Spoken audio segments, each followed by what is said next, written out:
turn if you can hear me.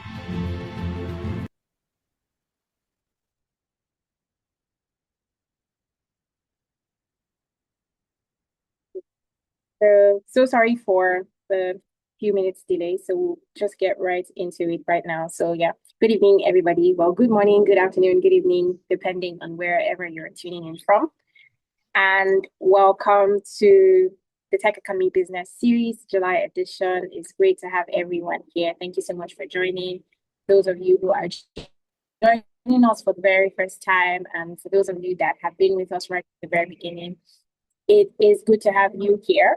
And if this is your first time on the Techeconomy Business Series, I want to officially welcome you. The Techeconomy Business Series is a monthly series that we have where we, come together to have real conversations, around the intersection of tech, business, leadership, and all of that. So yeah, welcome. And today, our conversation for today is talent is the new oil, which is more so around preparing African workforce for AI and automation. And trust me, by the time we are done having these conversations, which I'm looking forward to, also talking to our amazing speakers who are also on the call. So for our speakers, you could turn your camera on, and also just for us to properly manage the audio, you could probably just stay muted until you are speaking, but you could quickly unmute and say hi to us. We'd love to hear your voices. I'll get straight. Hi, everyone. Hi, Robert. Hello. Hi, Lara. Hi, everyone. Hi. Hello. Hi, Chinwe. Good evening. Thank you so much for the opportunity to. Good evening. Welcome. Welcome on board. Thank you. All right. So we would just quickly before we proceed, before the media team introduces our speakers, feel free to drop a comment, tell us where you're joining in from. Like I said, my name is Bukky Amosun, community manager Tech Economy, and I'm joining in from Lagos, Nigeria. I also want to know where all our amazing listeners are joining in from, so feel free to leave us a comment in the chat box while the media team introduces our speakers. Thank you.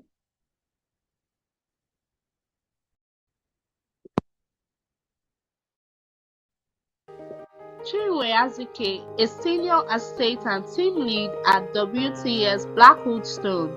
She is a corporate and commercial lawyer with over 7 years of experience advising businesses on corporate governance, regulatory compliance, risk management, fintech regulation, and emerging technologies. Her work focuses on the legal and regulatory implications of artificial intelligence in digital assets and digital innovations, helping organizations adopt new technologies responsibly while staying compliant. Chinwe is a member of the Nigerian Bar and the Nigerian Institute of Management Chartered. She is passionate about ethical AI, data protection, workforce resilience, and governance framework that support Africa's digital transformation. Robert Duke is the founder of DIMC Technologies Africa, a leading AI service company helping businesses, governments, and institutions move from AI experimentation to enterprise-scale adoption. With over a decade of cross-functional experience in major European companies, both as an operator and a leader, and hands-on experience building in Nigeria, he helps regulated businesses implement AI solutions that are practical, compliant, and commercially viable.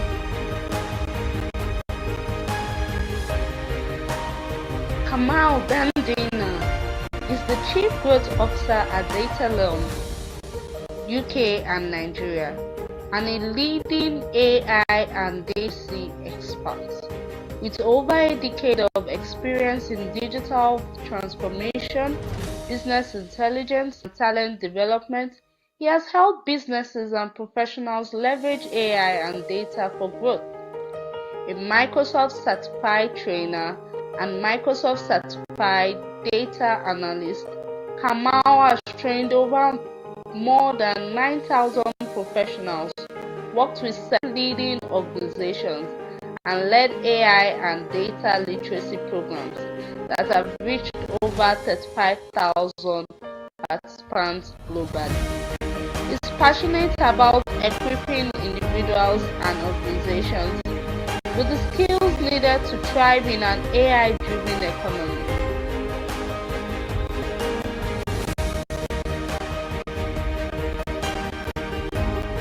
Lara Yeku, the General Manager, Business Transformation and Flour Mills of Nigeria PLC. She is a business transformation executive coach, and international speaker with nearly 20 years of experience helping organizations align strategy, people, and performance to drive business growth. A former country HR leader at Azike, Nigeria, Lara is a ProSci certified change management practitioner and an executive education alumna of the Yale School of Management. She has been recognized as one of Nigeria's top 10 influential female HR and talent managers by Nairametrics and is among the top 100 women impacting Africa. She is also the founder of HR Gems, an author and a passionate advocate for change leadership and enterprise transformation. Let's make welcome our distinguished panelists for this edition of Techeconomy Business Series with our favorite emojis and applause.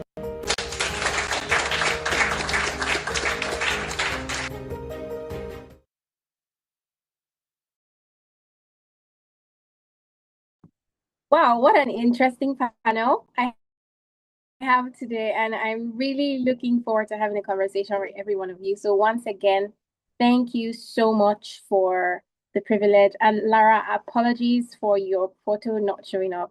It's a bit of a little issue from the back end. So Technology issues, you understand. Tech issues. That's right. And thank you all so much for joining. And for those of you that are also just joining, welcome again to the Techeconomy Business Series. It's always an insightful time to have you here. And like I said before, this is a monthly series that we have, and I look forward to many, many more to come. So yeah, on to the order of the day. The theme for today's conversation is talent is the new oil. So I'm just going to throw like a question to each and every one of our speakers. Just, I just want to have like a brief idea of what your thoughts are. So looking at the pace of AI and automation, what do you believe will become the most valuable skill or combination of skill for professionals over the next 5 years, and why? Let me start with Lara.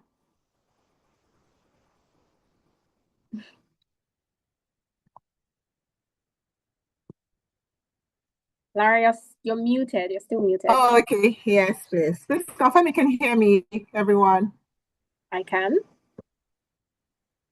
Hello, good afternoon, good evening, depending on whatever location you're joining from.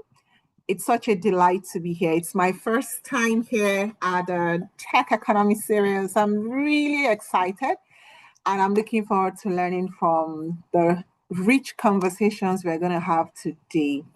So, my thoughts, honestly, around what will become the most valuable skill in the next 5 years, given the pace of AI and automation happening in the world of work now. For me, a combination of a couple of skills. We're also going by the most recent study by the World Economic Forum. A couple, I would share two top of mind for me. I think for me, the first is critical thinking and complex problem solving. And why do I say that? We're in a world that is consistently and constantly changing. We're in a world that gives opportunity for a lot of creativity. We're in a world that gives opportunity for people to express their ingenuity. AI, as we see, for me, AI is also creativity. So the critical skill for me first is critical thinking, your ability to start seeing things differently. When you encounter problems, your ability to critique, to ask the right set of questions, your ability to start thinking of solution, the ability to think of value, not just problems. And if you have that critical skill, sets you out in the world of work. The other skill for me, top of mind, is of course tech and data literacy. We're in a world now that with technology advancements and AI, people are doing phenomenal things, amazing things. If you're able to grow, improve your tech and literacy skills, coupled with your ability to think critically and solve complex problems with technology, you're going to be hot cake in the world of work that we're in now. And the third for me would be leadership, communication, emotional intelligence. Yes, AI is here, but there is also the need for us as humans to understand how best to apply our human ingenuity and human intelligence coupled with the AI intelligence out.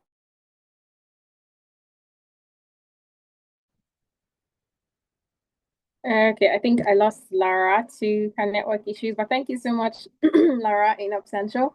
Okay, so just before she joined back, Chinwe, do you want to chip in to that? Do you want to share? In case you didn't get the question the first time, I said, what do you believe will become the most valuable skill for professionals over time, and why? Why do you think so? You could just give us a really quick answer before we go in depth into the rest of the conversation. Thank you. Good evening, distinguished guests. Before I start, I'd like to greet everyone. Thank you, ladies and gentlemen, and thank you to the host for having me. In respect to your question, I would like to start with a little introduction, if you don't mind. I think I agree with your question to the extent that AI is coming at a pace that has been unprecedented. It's really coming very fast, and a lot of people. I'm sorry, 1 second. There's a noise in my background. So AI is coming at a pace that I think whether we're prepared for it or not is here to stay, right? It's really challenging a lot of people, but it's also promising. So I would say, in response to your question, I would say that the most important skill, I'll just mention one before we go in depth, is mental agility. And I say this because mental agility would help us to embrace, the challenges and the promises that come with the fast pace with which AI is coming out. You understand? So yes, I think the skill will be some form of mental agility. Yes. And what do I mean by mental agility? I mean the ability to be unsatisfied or dissatisfied rather with where you are, constantly striving to be better. It takes a form of agility mentally to do that. So yeah, that's answer to your question in a nutshell.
And corporate governance and AI systems, because this AI system process large amounts of personal and organizational data.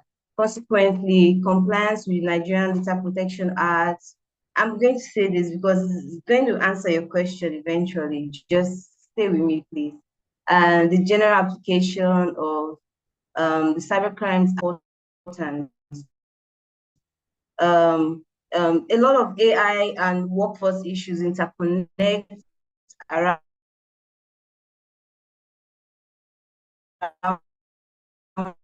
data protection, labor law, by virtue of some unfair other several regulatory frameworks in Nigeria states. We've also begun to see a cluster of AI-related cases especially in foreign jurisdictions, such as Man and Clever AI, where there was a class action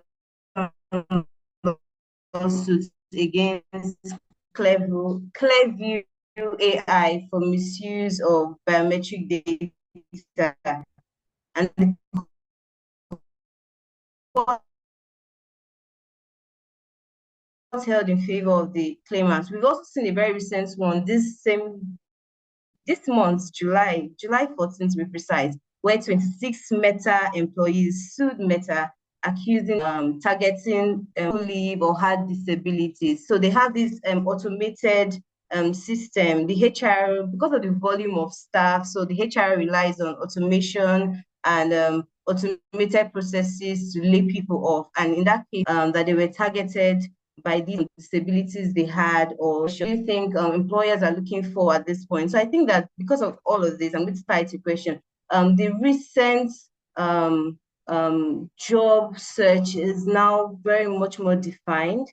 Employers are beginning to look for talents that possesses one, I think industry knowledge. Industry knowledge is very important. For instance, I just mentioned some things that are happening in the AI and tech and automation field in the tech sector in my field, for instance. So deep industry knowledge is very important. I think employers are really looking for this. So for instance, if you're a lawyer, know the law. I think it's a foundation that should not be overlooked. If you're a doctor, you should know know your medicine properly, and whatever your competency is professionally, you should know that as well. Then I think number two thing that employers will be looking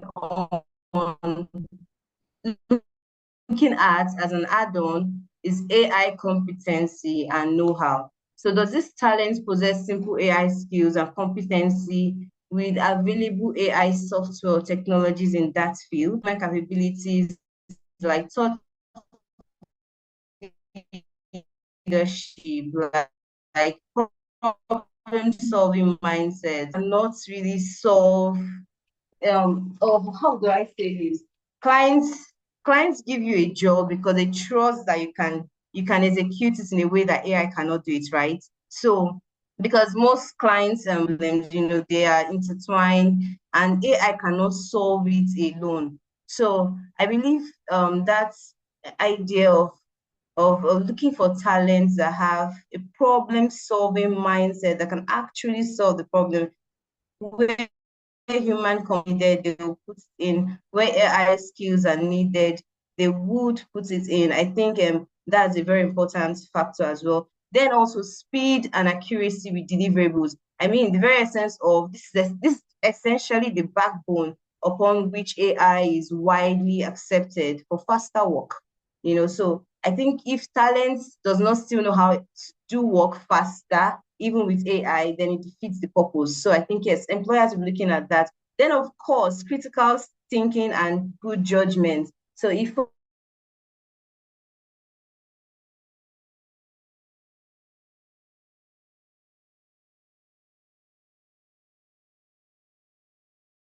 rather than as rather than thinking for you, you understand? So AI work, in line with that, AI work has to be scrutinized, analyzed, and vetted by a human before application. And this is why I mentioned some cases earlier. So for instance, the case I mentioned of where a mass there was a mass layoff, and this was done by AI bots.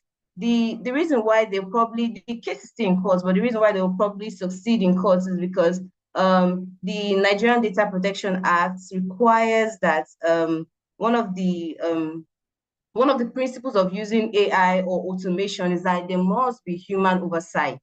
So if there's no human oversight, then it's already failing, to meet the standards of the law. So yes, every AI work must be scrutinized, analyzed, and vetted by a human before application. So yeah, and then thought leadership. I already mentioned thought leadership. They must be proactive with. This means talent must be proactive of technological advancements, take a position on emerging issues with AI in your field. You don't have to know what's happening in my field in terms of AI, but in your field, you have to have a thought leadership and know what's happening in your field. So that is those are some of the, I think, let me summarize what I've said so far. So the talents, the skills that talent should possess in these coming days should be: one, a deep industry knowledge, that's one; two, AI competency; and three, human capabilities. And these human capabilities are where I mentioned problem-solving mindsets, speed and accuracy, critical thinking and good judgment, and thought leadership. Among many other, there are other ethical principles which you should use, like confidentiality, but I won't go into that. But these are some basic, I think, rudimental things that employers will be looking out for from talent. Thank you very much. Thank you, Chinwe, for your answer. So I would, I think I'd go to Robert next. So I understand that you're someone building technology, right? And as someone building technology solutions in Africa, do you think that one of our biggest challenges rather is to access these technologies, or do you think it's to access people, like people with the right skill, people that have this skill to be able to in order to use it effectively? It's a fantastic question. I think it's important not to view that as a false dichotomy, by false dichotomy being either or, right? So it's either we have access to tools. I'm going to bring in a third option, which I think is imperative for the African narrative, and that is being able to develop these tools ourselves. So currently, when you look at the GPT, which is a generative pre-trained transformer architecture, I think there are less than 1,000 people who actually know how to build a large language model from scratch, right? So we as Nigerians, we as Africans need to focus on being able to develop this technology so that we are not net consumers, but we are net producers. So I think a nice example I'd like to give, pardon me for that, a nice example I'd like to give is like a car, right? You can either have people who know how to drive, which would be on the bottom of the value chain. You can have people who have access to cars, which is on the mid side of the value chain, or you can have people who know how to produce cars. And right now, for instance, in Nigeria, we have a lot of people who know how to drive, more people have access to cars, and very few people who know how to produce cars, if not none. So we have to look towards this direction. Thank you. Thank you, Robert. Okay, so I think I'll turn my next question to Kamal. So we have many organizations right now experimenting with AI, but there are very few of them that are seeing like the business results at the end of the day. So looking at it from a growth perspective, what would you say separates these companies that succeed with AI from those ones that, just follow the trends? Okay, thank you so much. I think this question is very, very important for now, especially as we tend to play around with technology because, of course, it's the shiny new thing and everybody would want to experiment and try it out. And the brilliance that comes with AI when people just use things like ChatGPT or Claude, and then it gives them results. And we're beginning to hear organizations clamor for solutions, basically. But at the end of the day, we ought to ask ourselves certain questions. Is this really giving me returns? Am I jumping on a trend, or I'm truly utilizing this technology to get ROI for my business, and of course, to move the needle in terms of my bottom line, in terms of processes, and also cutting costs. Those very, very elementary things in business. So, for me, I would always say that there is a huge misconception around AI, thinking that it delivers business value ultimately. I think, in my own opinion, and I would like to assert this, I would say that AI basically amplifies existing capabilities. So it helps you in being better, in doing better work, right? So um, in in responding to your question, in how we can fully identify organizations that are truly leveraging AI and seeing better returns as compared to those that are just jumping on the bandwagon and just thinking, okay, we have AI now. There's a framework I'd like us to at least go home with. And every time we're having discourse like this, we should use that as a point for assessment. The acronym is basically growth. Um, the first is to ask ourselves, what is the goal? So the G there, we're trying to define the goal first. So organizations that are truly leveraging AI and getting higher returns from the get-go would define the goal they want to achieve. All right. Now, secondly, we always fail to understand that AI does not function in a vacuum. There are things that feed it. And one good thing that feeds AI is data. So in speaking about data, do we have reliable data to build our models on? So whichever organization that is looking to leverage AI, what is the nature of their data? Is it reliable? Is it do we have enough data, credible data to build our strategies on, to build our models on, and so on and so forth. I would also like to speak to my O, which is looking at ownership, really. So if organizations do not clearly differentiate between technicality and business ownership, then there's usually always a challenge. Who is owning the strategy for the implementation of AI? Is it just the technical team, or do we have people that understand the business and are responsible for the inputs and outputs that will come from leveraging? So organizations that are very, very AI literate and fluent would ensure that there is some sense of ownership, especially from the lens or perspective of the business and how the business is run. Talking about, or I'll also we'll talk about workforce enablement. We need to ensure that we have enabled our workforce to an extent where they really know how to utilize the technology in itself to get value. Today, we see organizations investing heavily on just skill set like prompt engineering, because we believe that if we can build capabilities in terms of just prompting, we can do a whole lot better. We can manage the expenditure that goes to our tokens. And in the world of AI today, you hear things like token masking, because we're beginning to see how expensive it is for just as little as prompting the LLMs, right? So that is something that organizations are trying to put a watch to. Running quickly, I'll also speak to the fact that we need to test small. Now, a lot of times you find organizations just quickly, so because we have two organizations here. Organizations A, the ones that are doing so well and also getting real value, and B, the ones that are not doing so well. The ones that are on the B spectrum would just buy, deploy, and then expect magic to happen.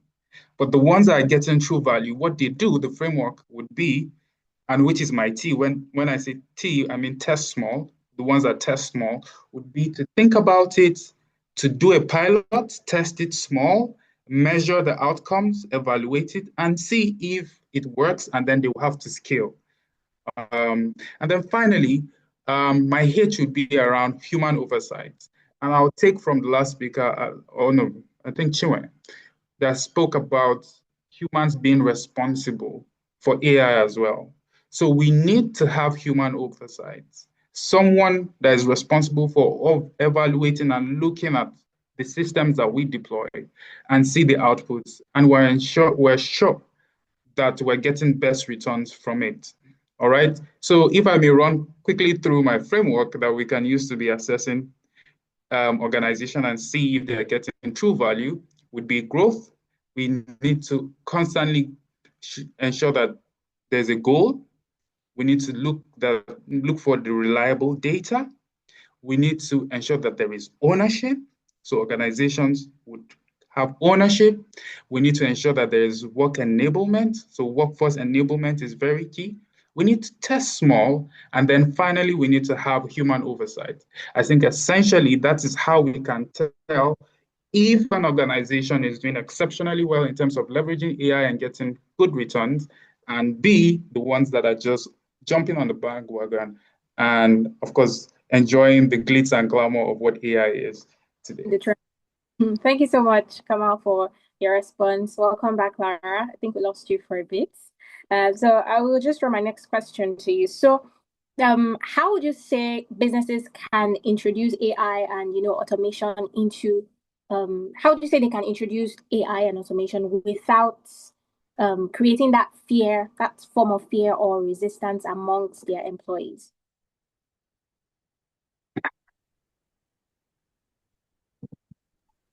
Thank you. Bukky, please confirm you can hear me. Yes, I can. Awesome. Amazing learning is happening here. That's a great question.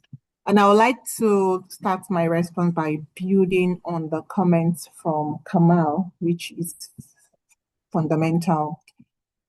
A lot of companies hear about AI and then they just want to jump on it, and it becomes a trend without clearly defining the strategy of the organization. Sometimes the conversations also just happen at the board level. Maybe the business owner, the co-founder, or some of the executives get into conversations or meetings and they're being sold such initiatives. The biggest mistake that organizations usually start with is to assume that the conversations happen at the high level without without clarity in terms of the strategy. How does this even align with the overall business strategy? And then two, without even co-creating, collaborating with the entire workforce. So on that premise, I like to say that change is ongoing. Change is the only constant thing, but however, human by nature resists change. And the reason why people resist change is for the fear of the unknown, lack of clarity, and not having confidence in how whatever the initiative would impact their work. And I will share a very simple example. There was a particular process that existed within our sales operations, within our organization, that was semi-manual. So semi-manual is there's a documentation hard copy part to that operations, and there is the manual input into the system that happens on a monthly, and this is quite tedious. This takes time. This delays our financial report, especially our operational report on a monthly basis. So we needed to look into that operations, identify the inefficiencies, identify the gaps, and of course, introduce automation into that process. What we observed was when we were calling for conversations, of course, the head of department understood the benefit of that automation to the overall department, but didn't engage the operational guys. What we observed was we weren't getting their cooperation. So what we did was to have a conversation with them.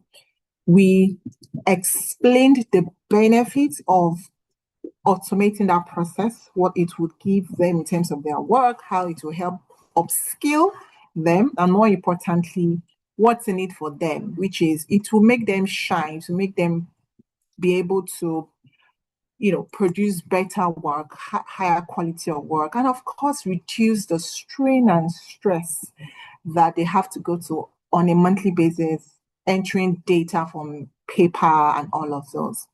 It was until we got their buy-in, it was until we clarified the benefits to them, that was when we got their cooperation. Today, that process is seamless. And I recall engaging with one of the staff who was part of the team managing that tedious process. She came to me with a huge smile on her face, saying now she enjoys the work a lot better. And it was because there's clarity. So resistance would always come from lack of clarity, from lack of understanding in terms of what is the need for them, lack of the fear of, oh, this is coming to take my job, once AI is coming to take my job. But once you communicate, once you engage, once you align with the organizational strategy, and once they also see the benefits in it helps to further reduce resistance. Let me close with one final story. There's a particular data analyst who, in my team, supporting a particular business function, who I observed that he would always work late into the night because his business is always requesting for different data. There was a day he came to me and complained that he's struggling with having to meet with the multiple requests coming from the businesses and all of those.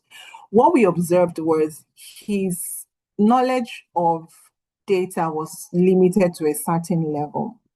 And we had just initially introduced data warehouse into my organization. I mean, Kamal will know Microsoft Fabric, right? And we observed that even though we had the solution, people didn't have the right capability, they didn't even have the right knowledge, and that speaks to the workforce and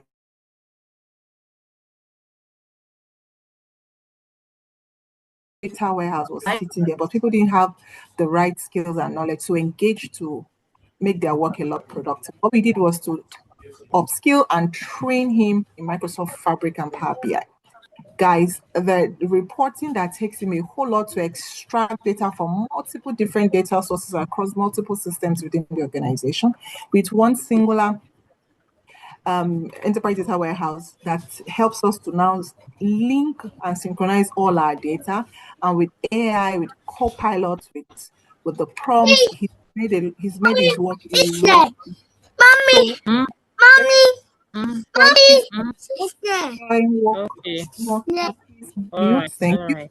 So once All right, I've seen and Miss. engagement, it helps to reduce resistance and fear from among employees. Thank you. Thank you so much, Lara. And please, to our audience, please, we would appreciate it if your mics remain muted, just so it could help us manage the entire production volume. So thank you so much. Please, everybody, kindly mute. All right, so I will just quickly come back to Robert. So still on AI adoption in like companies and organizations. What would you say? I understand that many African businesses want to embrace like the AI adoption and want to adopt AI, but they don't even know where to begin. Some people have absolutely no idea. So if you were to advise an SME today or small business owner, someone who's just starting, what would be the first practical step that you would give them towards them becoming AI ready? This is a great question. A practical, but to be honest, would be to engage a professional. I can give a interesting example from my own personal life. So I'm a software developer, I'm a coder. I'm very good at the back end. And there's sometimes I look at the organization and I'm like, okay, I want to save money and I want to build this thing myself.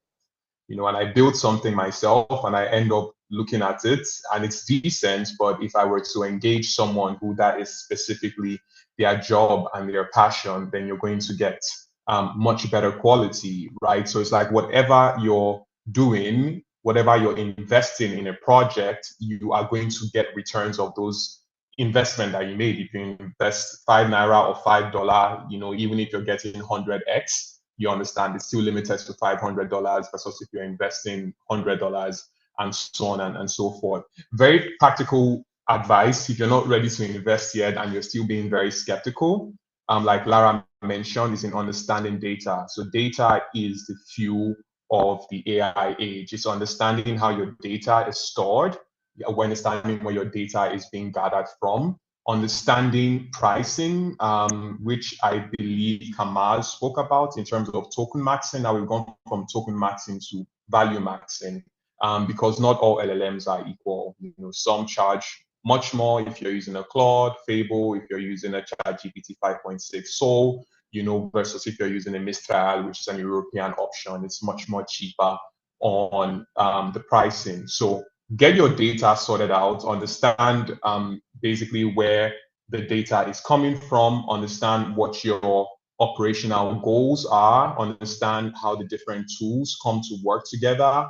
But if you're looking at long-term value, it is invest in engaging a professional, because you would see an ROI in your business. All right, thank you so much, Robert. That was really brief and very insightful. I love it so much, and I really wish time would permit us to have like a more detailed and long conversation. So I'll just quickly go to Chinwe. So just real quick, because of time, I want to ask, so for professionals, like people who are feeling overwhelmed with the whole idea of AI and how technology is evolving over time. I mean, you haven't finished learning one and another is out the very next day. So what is one practical, active advice that you would give to people to remain employable over the next 5 years? Like what are those things I should do in order to remain valuable in the market? Okay, thank you for your question. I think number one, if I was to sit across a professional or an intending professional, I would say this to him. Number one is to upskill or reskill. This involves learning continuously. Number two is to embrace AI literacy, embrace the fact that AI is here to stay, it's not going anywhere, and be literate about it. Pick at least 2 AI tools in your field and master them, get competency in them. Number three would be to adopt personal data ethics, ensure confidentiality. I mean, we don't want to see you exposing your organization's trade secret. I mean, there are lots of cases in court even for that right now. So we don't want to ensure that you understand personal data ethics. Organizations as well should also do that, but that's on another level. But sit across the professional, I would say master personal data ethics, ensure confidentiality, your ability to anonymize confidential information when feeding into AI, develop your critical thinking skills, and number 5, be mentally agile, like I said before. Thank you. All right, so thank you so much, Chinwe. Okay, so just real quickly, time is fast spent. I'll just come back to Lara real quick. So I understand that business transformation generally isn't just about technology, right? So it also involves things like culture, leadership, and the like. So what role would you say leaders play in preparing their people rather for an AI-driven change? What a great question. Leaders are the biggest determinants of whether AI transformation succeeds or fails, and that's the honest truth. Because technology isn't just about transforming organization, it's more around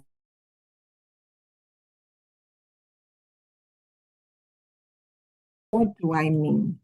Putting it in context, I've spent a lot of time in my career helping organizations navigate through transformation from human perspective and now from the business perspective. One of the things that has stood out me over the years is every transformation moves at the speed of the leader. It all rests on the shoulders of the leadership. That's why it's critical for leaders, if you're going to be driving transformation within your organization, first, you have to be very clear what the vision is. What's your transformation agenda? How does your transformation agenda align with your strategy? Because the employees will always look to the leaders for direction. The other thing is leaders must learn how to communicate what is changing and then why is it changing. With reference to the earlier example that I gave, we needed to automate automate some of our processes for efficiency and for productivity. It's not to reduce the workforce. It's not to fire people, but it's rather to drive business performance. And that communication has to happen. So the role that leadership play in business transformation is pivotal and is important. And they have to have clear vision. They have to communicate the why. They have to communicate what they are doing. And more importantly, leaders also have to role model the transformation. Thank you. Thank you so much, Lara, for that question. So quickly, I will just throw my last question to Kamal because of time, because there is still so much I wish we could talk about.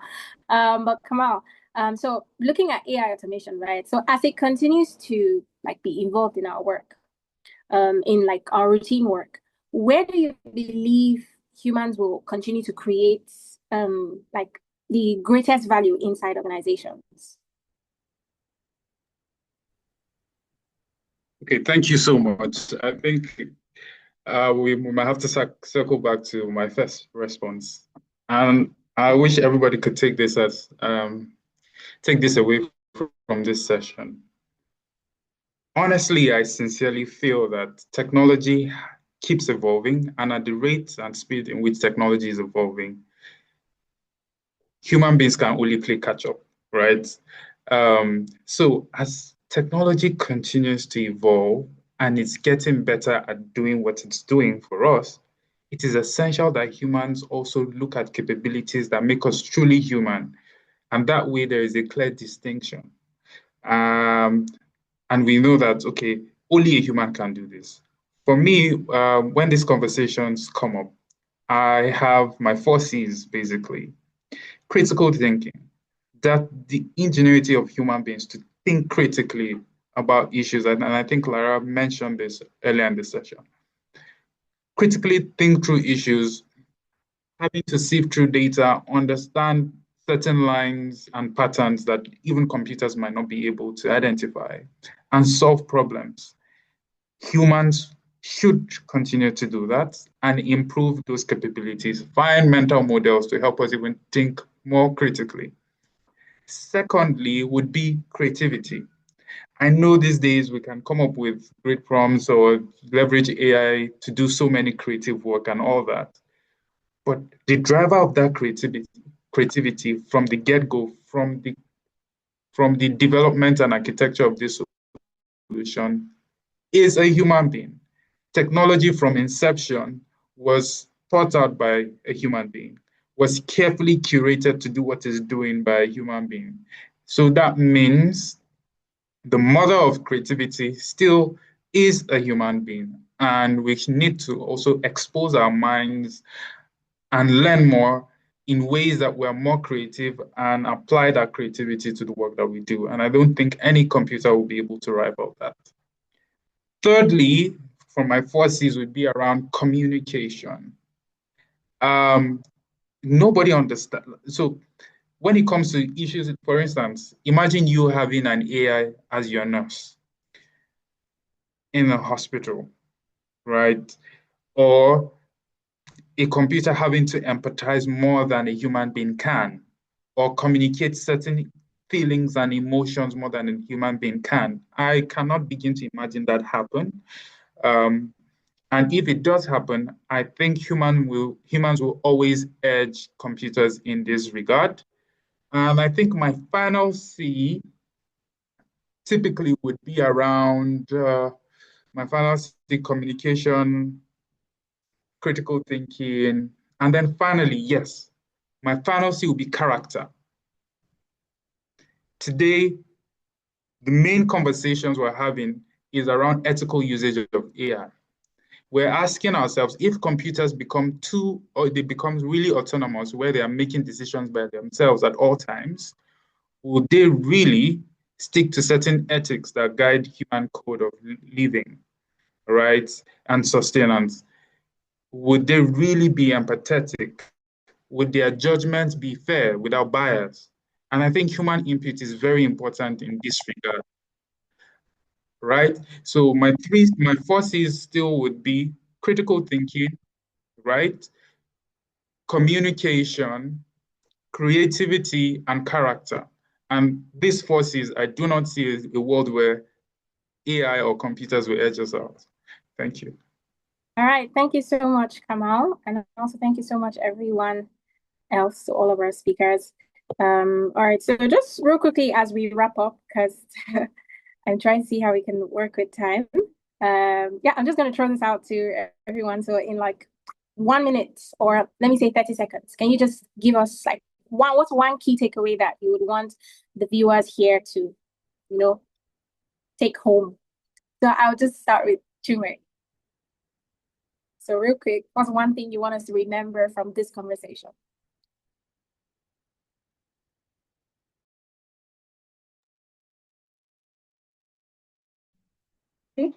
A lot has been said today. I think one thing I would like everyone to take home is to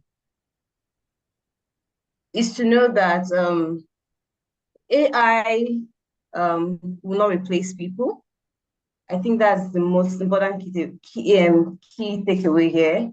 AI will not replace people, but the people that don't know how to use AI are the ones that most likely will be affected. So that's the key takeaway. All right, thank you. Okay, so Kamal, you're already unmuted, so I guess you're automatically next.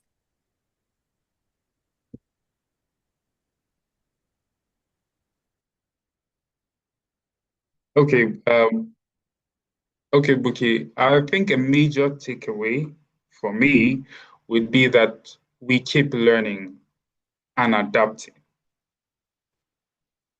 Technology will come, the world will change, we will move from the information age to whatever age. Who knows if the metaverse is still a thing, we might survive there. But what really matters is learning how to survive in the new world that would come, and we're able to apply and adapt to it. So it's essential that we keep on learning, continuous learning, and adapting as we go forward. So it's a major takeaway, right? Thank you so much. Over to you, Lara.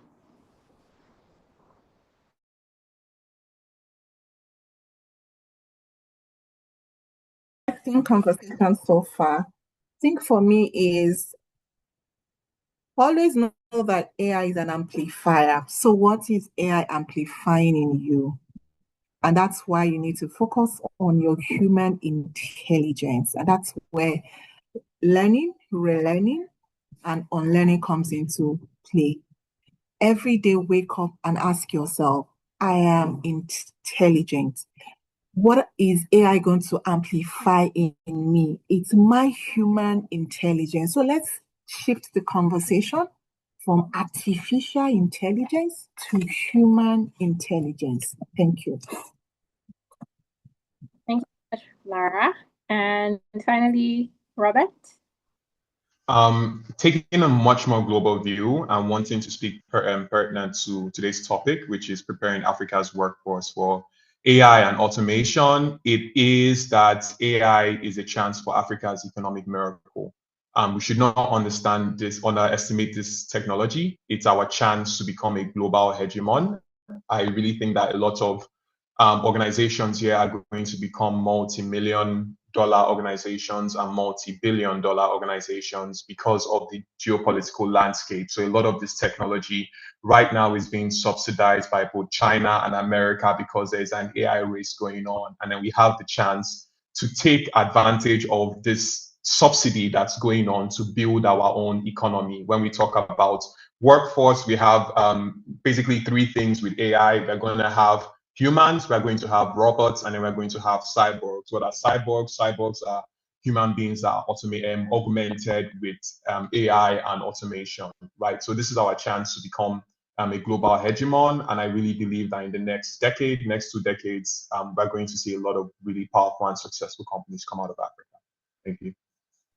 All right. Thank you so much, Robert. And once again, thank you so much, everybody, for joining, our listeners and our amazing speakers for the amazing conversation that we've actually had today. So that's a wrap on this edition. I wish time would have permitted us to talk more because, trust me, it's been really insightful, even from my end. So yeah, thank you all so much for joining us on the Techeconomy Business Series, and thank you again to our speakers. You guys are so amazing.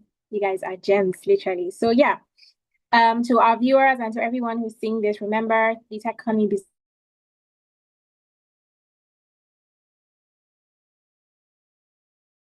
time. See you at the next edition, and also mark your calendars because Techeconomy has a lineup of amazing things coming. We also have an event coming very soon, so just for you to be able to stay updated on the date, the theme, and everything that happens around that, you can follow us on all of our social media platforms. It's Techeconomy NG, Techeconomy NG. So that's where we'll drop it.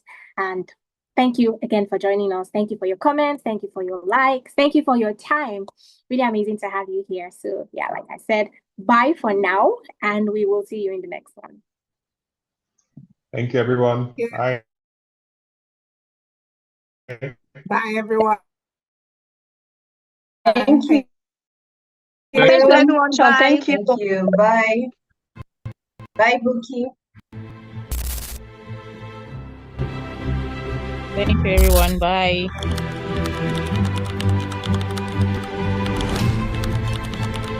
Thank you.